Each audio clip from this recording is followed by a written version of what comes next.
एक बार की बात है, एक शिष्य अपने गुरु का बहुत आदर सम्मान किया करता था।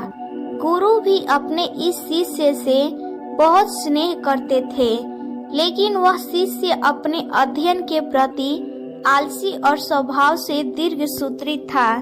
सदा स्वाध्याय से दूर भागने की कोशिश करता तथा आज के काम को कल के लिए छोड़ दिया करता था। अब गुरुजी कुछ चिंतित रहने लगे कि कहीं उनका शिष्य जीवन संग्राम में पराजित न हो जाए। आलस्य में व्यक्ति को अकर्मण्य बनाने की पूरी सामर्थ्य होती है। ऐसा व्यक्ति बिना परिश्रम के ही फलों भोग की कामना करता है। वह शीघ्र निर्णय नहीं ले सकता और यदि ले भी लेता है तो उसे कार्यान्वित नहीं कर पाता। यहाँ तक कि अपने पर्यावरण के प्रति भी सजग नहीं रहता है और न भाग्य दूर प्रदत्त सुअवसरों का लाभ उठाने की कला में ही प्रवीण हो पाता है। उन्होंने मन ही मन अपने शिष्य के कल्याण के लिए एक योजना बना ली। एक दिन एक काले पत्थर का टुकड़ा उसके हाथ में देते हुए गुरुजी ने कहा, मैं तुम्हें यह जादुई पत्थर का टुकड़ा 2 दिन के लिए देकर कहीं दूसरे गांव जा रहा हूँ। जिस भी लोहे की वस्तु को तुम इससे स्पर्श करोगे वह स्वर्ण से भी परिवर्तित हो जाएगी। पर याद रहे कि दूसरे दिन सूर्यास्त के पश्चात मैं इसे तुमसे वापस ले लूंगा। शिष्य इस अवसर को पाकर बड़ा प्रसन्न हुआ, लेकिन आलसी होने के कारण उसने अपना पहला दिन यह कल्पना करते करते बिता दिया कि जब उसके पास बहुत सारा स्वर्ण होगा तो वो कितना प्रसन्न, सुखी, समृद्ध और संतुष्ट रहेगा। इतने नौकर चाकर होंगे कि उसे पानी पीने के लिए भी नहीं उठना पड़ेगा। फिर दूसरे दिन जब वह प्रातः काल जागा, उसे अच्छी तरह से स्मरण था कि आज स्वर्ण पाने का दूसरा और अंतिम दिन है। उसने मन में पक्का विचार किया कि आज वह गुरुजी द्वारा दिए गए काले पत्थर का लाभ जरूर उठाएगा।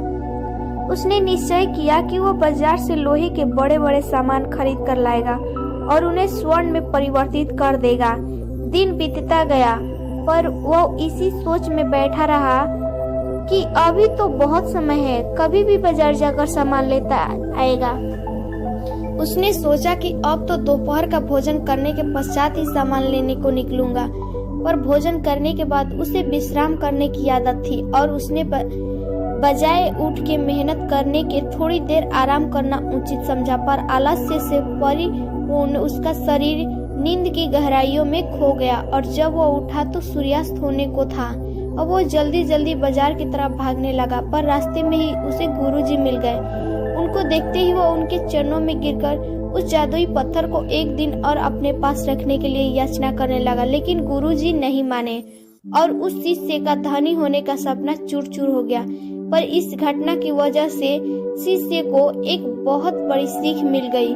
उसे अपने आलस्य पर पछतावा होने लगा और वह समझ गया कि आलस्य उसके जीवन के लिए एक अभिशाप है और उसने प्रण किया कि अब वो कभी भी काम से जी नहीं चुराएगा और एक कर्मठ, सजग और सक्रिय व्यक्ति बनकर दिखाएगा। मित्रों, जीवन में हर किसी को एक से बढ़कर एक अवसर मिलते हैं, पर कई लोग इन्हें बस अपने आलस्य के कारण गवा देते हैं। इसलिए मैं यही कहना चाहती हूँ कि यदि आप सफल, सुखी, भाग्यशाली, धनी अथवा महान बनना चाहते हैं तो आलस्य और दीर्घसूत्रता को त्याग कर अपने अंदर विवेक, कष्ट साध्य, शर्म और सतत जागरूकता जैसे गुणों को विकसित कीजिए। और जब कभी आपके मन में किसी आवश्यक काम को टालने का विचार आए तो स्वयं से एक प्रश्न कीजिए, आज ही क्यों नहीं।